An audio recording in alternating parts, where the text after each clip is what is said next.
Hi, you're watching Neil McCormick's Needle Time, and I'm slightly nervous to meet one of punk's icons, a man not in black today, the Stranglers, J.J. Burnel.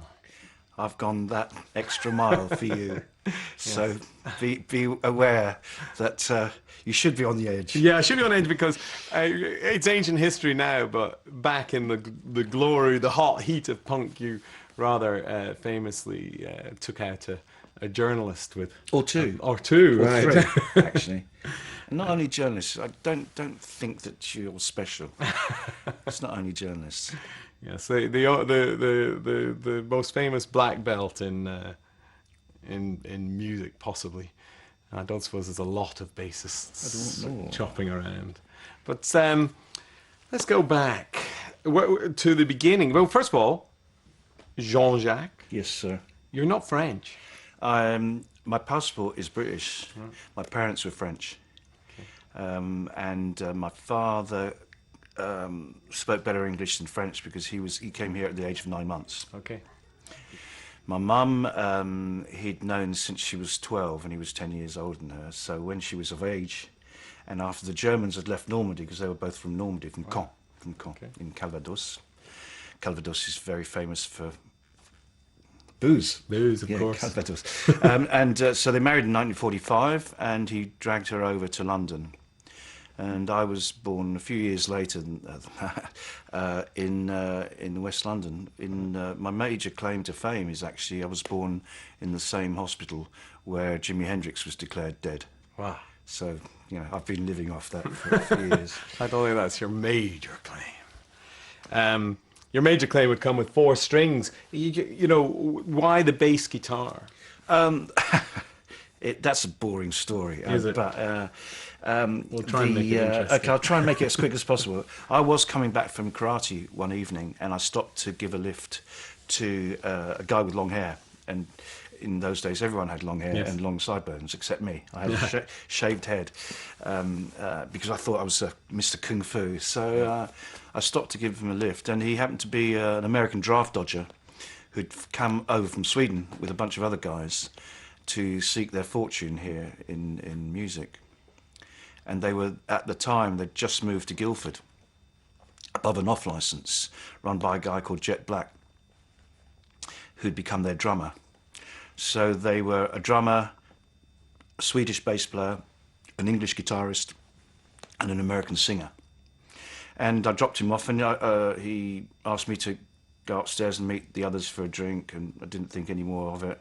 Then a few weeks later, I obviously had given my address, my bedsit address, to one of the guys, because the English guy, whose name was Hugh, turned up my bedsit looking very despondent and saying, "My band have gone back to Sweden. Life's too tough here." So it was him and Jet Black left above this off-licence. And he said, "Yeah, everyone's left, but the bass player's left me his bass guitar."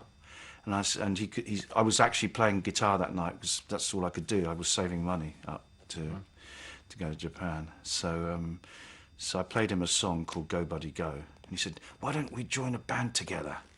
And I said, "Okay, yeah." So I was given by default, the bass that had been left. Why were you going to Japan? I was going to do karate. That was music my ambition. wasn't where you were going. But not at all. But life brought you and never give a lift to a hitchhiker. That's what I say. Brought you to an off license in Guildford with this collection of individuals who go on to become. Yeah, there was Jet and Hugh Cornwell, Jet Black and Hugh Cornwell, and myself initially, the 3 of us. Yeah. Right. Now you had that song "Go Buddy Go." I'm kind of interested in what the sensibility was right at the start, because we are actually talking about the height of progressive rock and heavy rock and singer-songwritery stuff. But if you already had, I don't know if it sounded like it did on the record, but it sounded. It was meant to be. Well, it's but that's exactly what it was. It was 2 songs stuck together from when I was 15 years old. It was the Beach Boys with any kind of Chuck Berry type riff they could find, and the chords from Hey Joe. C, G, D, A, and E. Da, da, da, da, da, da, da. That's the Age Over. And I stuck them together when I was 15 because they were happening, and that was one way of starting to write a song. And I Yeah, it was kind of not fitting to the period, was it? No. The name.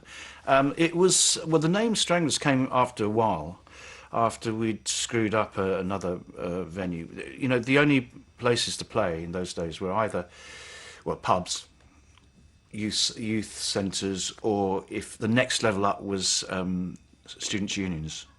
But we hadn't made it to that yet. So another night where we'd been in a pub and the landlord had pulled the plug on us because we weren't what he expected, and we were obviously antipathetic to the audience. They weren't getting us. And then we put the plug back in, he pulled the plug back out, we put the plug back in, he called the police came, then there was a little bit of entertainment for the audience finally. Right. Us, you know, sort of a standoff between us, the police and the landlord. And, you know, we weren't paid again, and I think in those days we were paid between £15 and £25 a night for 2 45-minute sets in a pub. So we didn't, and we were pretty despondent. And it was just at the time when Tony Curtis has appeared in a movie called The Boston Strangler. So we were despondent in the dressing room, sort of moving the gear out, folding stuff up, and I said the Stranglers had done it again for some reason. I don't know why. It was just contemporary, and the name stuck. And then we registered the name on the 11th of September. 1974. So 9/11 for us means something rather different than for a lot of other people. But there it is. It's 1974. I'm coming back to this thing. What was the sensibility? When you were getting together and talking about what you were going to do? What was it? Well, we just wanted to make music. I mean, we didn't have any. The biggest ambition was just to get a slot in a pub occasionally. You know. I mean, Hugh went to. We played with Richard Thompson. Yeah. And that's much more of a 70s progression. Well, Hugh went to school with Richard Thompson. So he was at the same school, so he played with him a few times. And Jet was a jazzer. Was he? Yeah, just jazzer. He was, you can tell, now he's getting really old. He's reverting to that light snare touch, you know. And me, it was classical, and because I'd started classical guitar from the age of 11. And then, of course, it was the period, you know, in the 60s, everything was happening, you know, discovering this amazing music. My lucky break with rock and roll was my parents, my father was a chef, French chef, and mum was front of house, and they got their first restaurant, well, their only restaurant, was in Surrey. And as everyone knows, Surrey is the home of British blues because, you know, it's a poor county. And people, you know, they come back from the stockbroking of a day, and they sing the blues. Do they? The Surrey blues. So I mean, it's not a coincidence. Eric Clapton, Peter Green, sort of Jeff Beck, all these guys are Surrey boys, or you know, had a lot of association with Surrey. You know, it's hard. So it's hard out there. It's hard down there in the Surrey Delta. And my parents had a restaurant in a place called Godalming, which was just south of Guildford.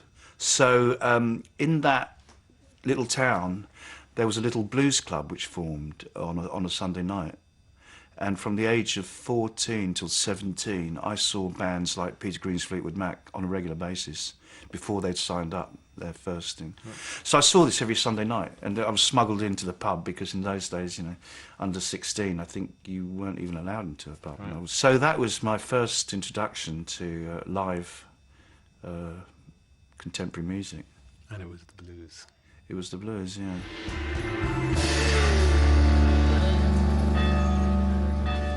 You're watching Neil McCormick's Needle Time with my guest, J.J. Burnel.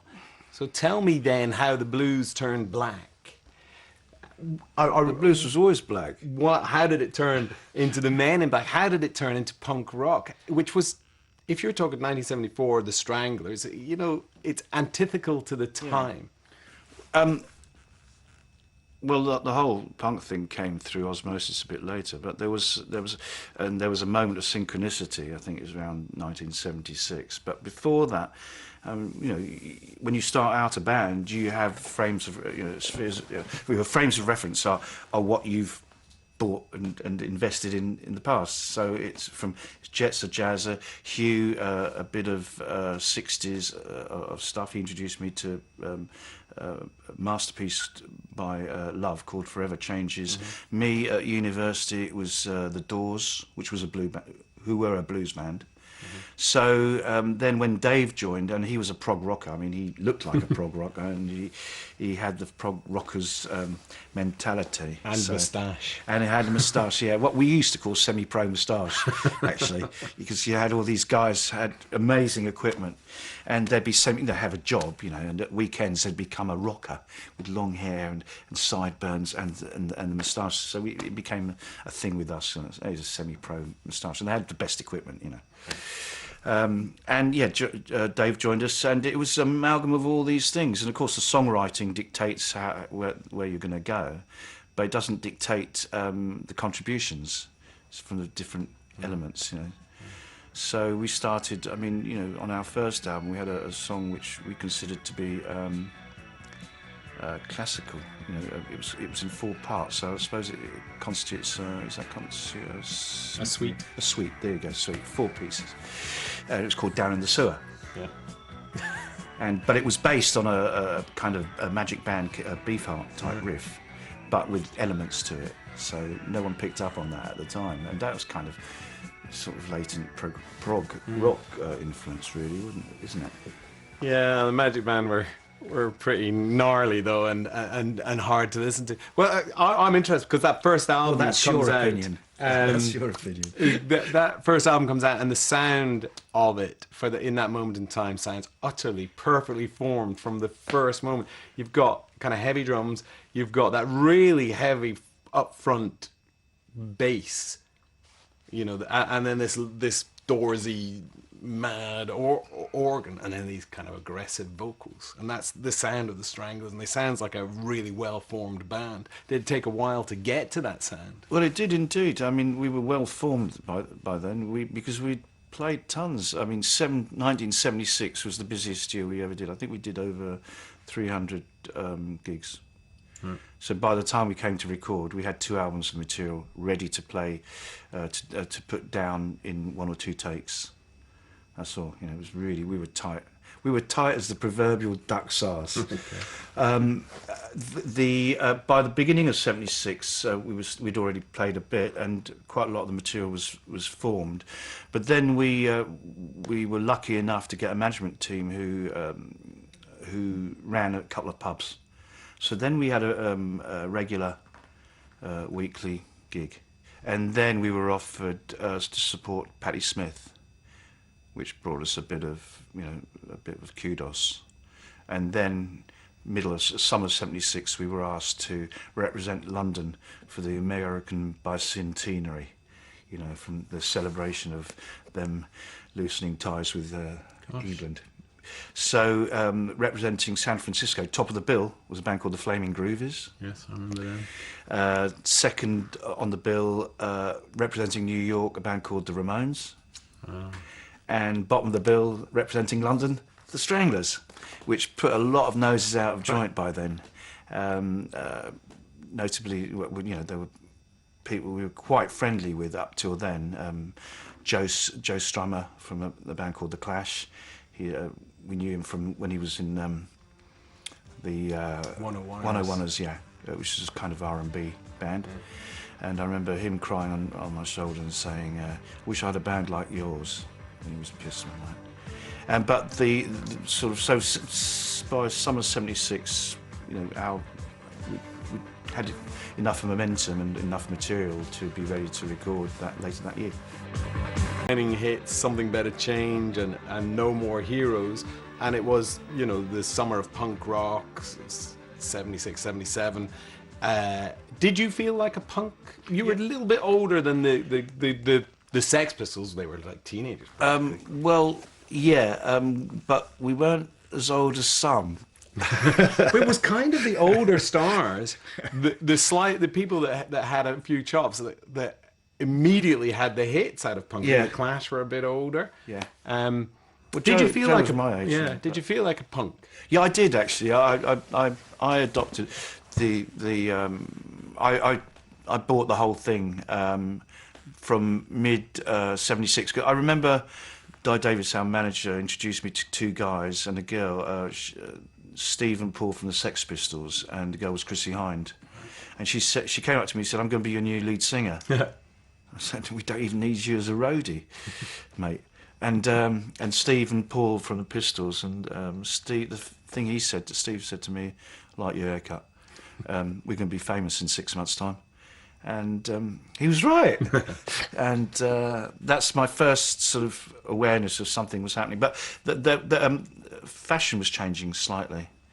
I mean, you know, we had sort of shortish hair and leather jackets, but people started to wear tighter jeans, and sort of colourful things, and sort of shorter hair, and their hair was gelled up and everything.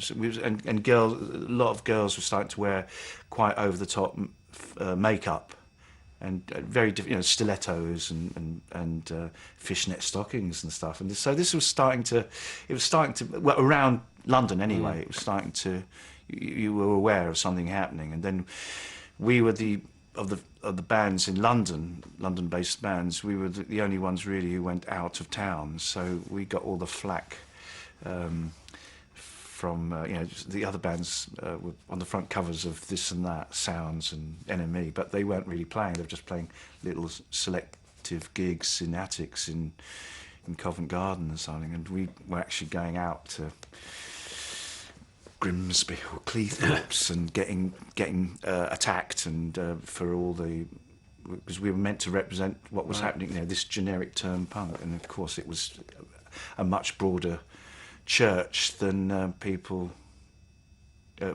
were aware at that time. That was still before any of the recordings, but there was a big talk about it. You know, the Stranglers became a big pop and rock success. You had a lot of hit singles. You were kind of also the punk band that older rock fans could like, maybe because you were sort of connected to that kind of 60s Doors thing. And the writing was, you know, it's interesting to me to look at the credits, especially on the first album where it says words and music. And often it's, sometimes you write the lyrics and Hugh writes the music. And then sometimes you write the music and Hugh writes the lyrics. But that was a good politic. I think that was the smartest thing we ever did business-wise, to avoid any complications over money later on. And, you know, that I've seen it destroy so many bands, or just egos and everything. You know, even if Hugh wrote everything, or I wrote everything in a song, or it was generally Hugh and myself, as soon as the others put their stamp on it, it became their song as well. And it allowed us to not fight over money, which is kind of a dumb thing. You know, you don't start a band to make money. Well, we didn't, but we're just to play music. So why, you know, eliminate that reason for fighting straight away? So, and also it means the others who haven't maybe necessarily emotionally invested in the initiating of a song, they are up to scratch. They've invested later on. So as soon as Jeff puts his snare on, it becomes his song as well. So he's ready to defend it. So you live. So it becomes a collective. And that way, you know, and if it's successful, everyone shares, and if it's not successful, what's the problem, you know? You got a slightly belligerent reputation in lots of ways for being sexist. You know, there was that Peaches walking down. All these songs were often constructed on these really great bass lines, I have to say, which are still, you know, instantly identifiable, with this very growling man attitude on top. I have to say, the first time I ever encountered something which we would now call politically correct was when we released Peaches, and it was, I think it was Rough Trade, Right On Rough Trade, refused to stock it because it was sexist and other ists. And then I remember a few other isms which were thrown our way, fascist, sexist, you know, quite a few. Oh, racist at one point, Racist. but that was a satirical song which Yeah, people sort of and took wrong. Yeah, and it's as if people just wanted to be shocked or wanted to take things au premier degré, as they say in French, at face value. Right. And it was never the case. You know, I mean, Peaches was. Have you ever? I mean, I'm assuming. I mean, and maybe it's a wrong assumption, but you're heterosexual. Say, let's say you're heterosexual. I am. Well, you don't have to. I don't you have don't to have be. to insist so much. But say you're heterosexual. So let's imagine for a moment. Yeah. So you have been in a situation where you've looked at women. Yeah. Yeah. You admit it? I confess, right here on air. So that's what the song was about. I mean, and it was based on a reggae sort of idea, which didn't come off. But I mean, it was. I wanted that sound system feel. You know, just mainly bass and a lot of space around the bass. And just took you know, sort of. We'd done a few. Witnessed a few sound systems, and you know, the JA sound systems, and they scats, you know, they talk over it. It's kind of pre-rap, you know, and I loved it. I thought, this is fantastic. There is a place for the bass after all, you know, as a dominant instrument, and not just a background thing, you know, the boom, boom, boom, boom, boom, boom, boom.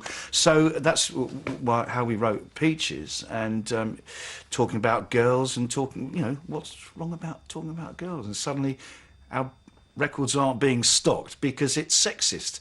Where did it go from talking about girls to being sexist? You know, I didn't quite get it, but you know, we were a good target, and you know, Great a couple of bass. years ago. There's another one, Nice and Sleazy. That had a good bass. Well, that was another failed attempt at a reggae song as well, because we were originally signed to a reggae label, Safari Records. So, and then Did you of course not get the reggae rhythm going? no, he just couldn't. Jet couldn't do it. He couldn't get it on the third beat. You know, the offbeat on the third. He was doing the rock beat, the second and fourth. But anyway, you know, That makes your sound. maybe. But the main thing is that you know you have all these influences, and you pick them and you shred them, and they come out the other end, you know, as yours. And you know, you did go into sort of concept albums, and you know, you would have hits and not have hits, and you were still there. You had a big hit with Golden Brown, and one of the things that turned around was Hugh's singing had changed completely from the very aggressive thing, and then you think, well, where did that voice come from? Is that what he was singing like before punk rock? Maybe, but I mean, you know, you tap into whatever you've got. And for Golden Brown, it didn't really make sense to be screaming or shouting, and you know, I think most people who are involved with music don't just have one taste, one sort of. I'm not very tribal with music, you know. You might be tribal and you might like just punk, but I doubt it, you know. And you collect influences from everywhere, so why doesn't that interpret it into your out 7-section prog rock thing? And we whittled it down, edited it down, and just got the essence of the song. The problem with that was that the record company didn't want to release it, because and we had to invoke a clause in our contract which forced them to release it. So they released it just before Christmas, thinking it would just disappear in the tsunami that was the commercial Christmas releases, and it just grew and grew and grew. And then the irony was that after that, the record company asked us to do a sort of a repeat of it, so we didn't.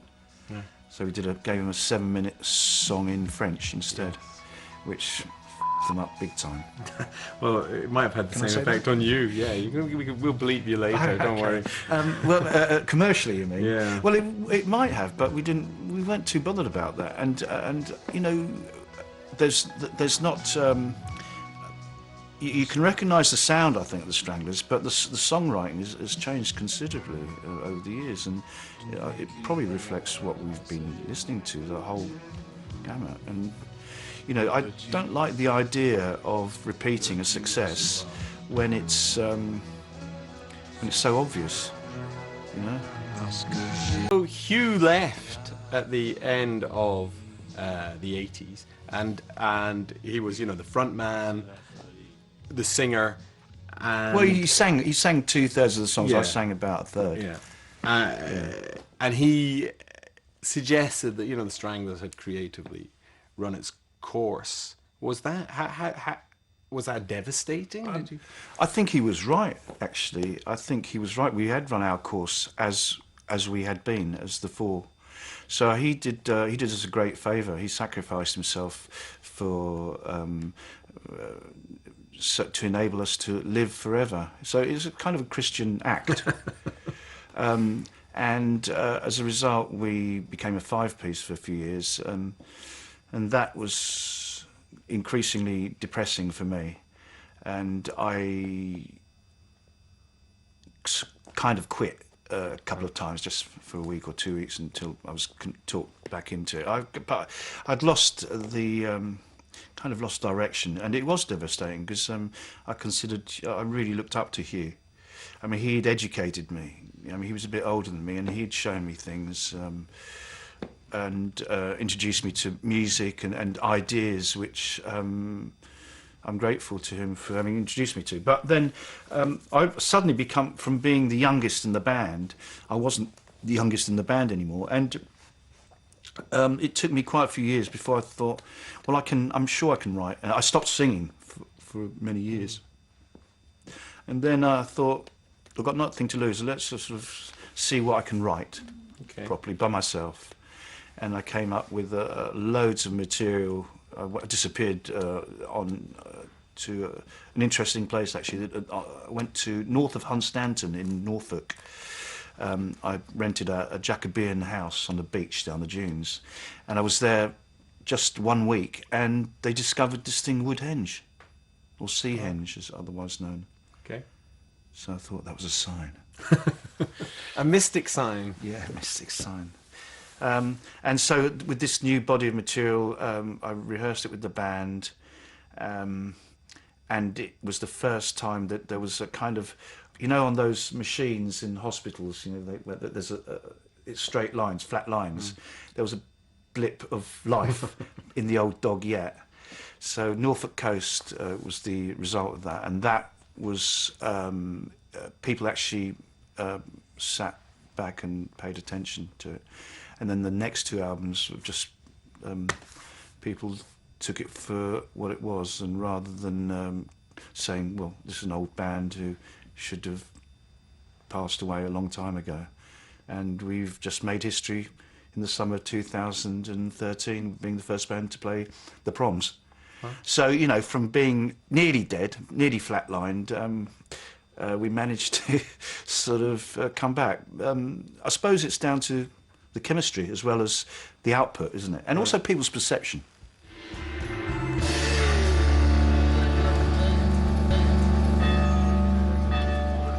Watching Needle Time with J.J. Burnel. You trying to needle me? It's the needle on the record. Oh, right. There is You're old school, aren't you? Oh, yeah, we are old school here. Well, it's vintage too. Yeah. I'm old school too. Well, I'm interested in that. So there's, you're kind of talking about the revival of the late revival of the Stranglers, a career revival. Now you are effectively front man again. You know, it's a 4-piece. It's not, but there's a long period, like 16 years, with as a 5-piece, and this kind of afterlife of the band where you're making new records, but what you're known for is the old records. Was that difficult? Was it difficult? The question should be, is it difficult? Because we're still living that. You know, there's people are coming back to see the Stranglers, coming back. People are seeing the Stranglers for the first time. That's a whole new generation of people who, you could probably tell me why teenagers are coming to see us. Is it because it's a reaction against the X Factor generation? You know, sort of their young bands don't have, in their eyes, don't have so much credibility. What is it? Is it as rock, spent itself? Is there nowhere else to go? I don't know, but all I do know is that we cover, people from the age of 12 to their 60s are coming to see us, which is great. Why? I don't know. But I suspect it's because we're no bullshit. Okay. I didn't really answer your question, did I? Yeah, well, it's there's that long period when it's like. But it was hard. It was hard, and when you don't feel, I suspect it's like in any team engagement, when you don't feel that everyone is pulling 100% in the same direction. And doing it for wrong motives, then doubts creep into your mind. Had it just become a job? You see these bands that go on and on and on, and you sometimes think, yes, I think the answer is it might have started becoming a job, and I was not happy with that. I was not. It was not what I signed up for, and I thought others saw it like a job, and there was no passion, and there's no respect for what we had been within the band, and where we might go, and we're just going around in circles, rudderless, and that changed, and since then it's I won't call us One Direction, but now we've got, at least there's a direction now, and everyone's pulling in the same direction now. It's great. Driven by the same motives and instincts that formed the Stranglers in the early days, what do you want out of the music? Well, that's well, like any musician, I want to be able to make music which I would want to hear, for a start.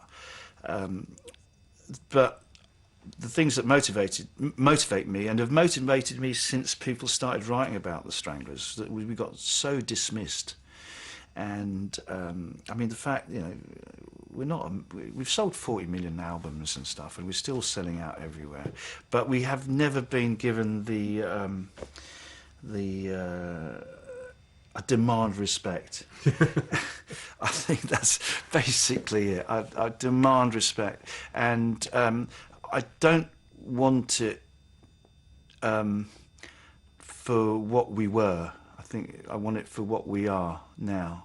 Right. And but with all due respect to what we've done, I mean, it's 40 years, It's a long time to be in something which, by its very nature, is kind of disposable, So I like the idea that our music still gets heard, even if it tends to be the older stuff. Mm-hmm.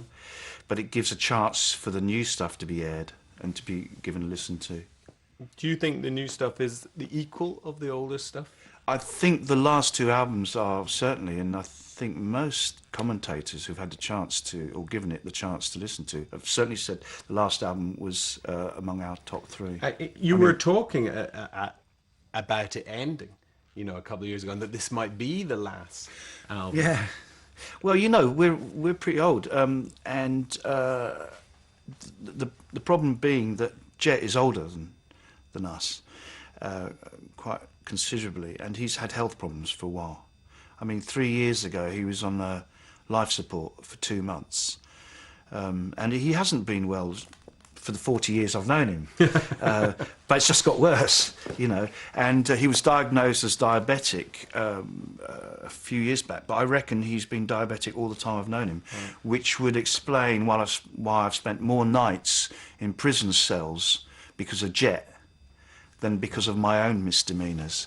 And it's usually been in restaurants or hotels, and when he's just gone from being cool old Jet to a psychopath. And I think it was down to sugar levels. I've been escorted out of Sweden at machine gun point because of him. I've spent night in Strathclyde Nick in Glasgow on a Saturday night before they had changed their licensing laws.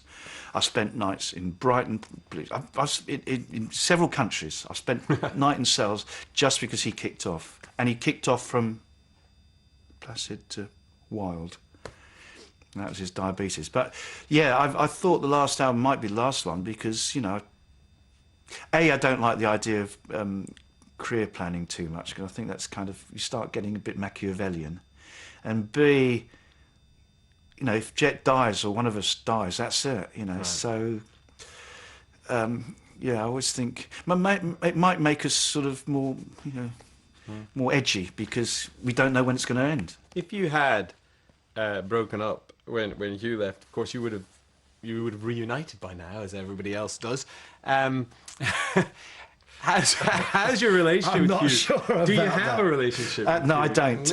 I think it's. I think now it's. I think the term is antagonistic. Really? Yeah, unfortunately. I have extended the hand of goodwill, but it has been refused. So, you know, you can only do that so many times, and then you think, fuck it.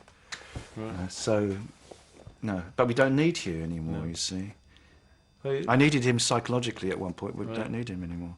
He needs us. He needs your career is flowering.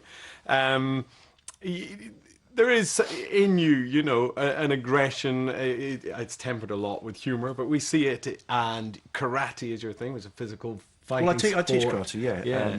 Which actually has helped me calm down quite a lot. And do you think that... I just won't hit you just because you look at me strange. Yeah. Well, that's good. That's good. And Jet's not here to get into trouble. Do you think that character was always there, and the times moved in your favour? You know, sort of nurtured our violence.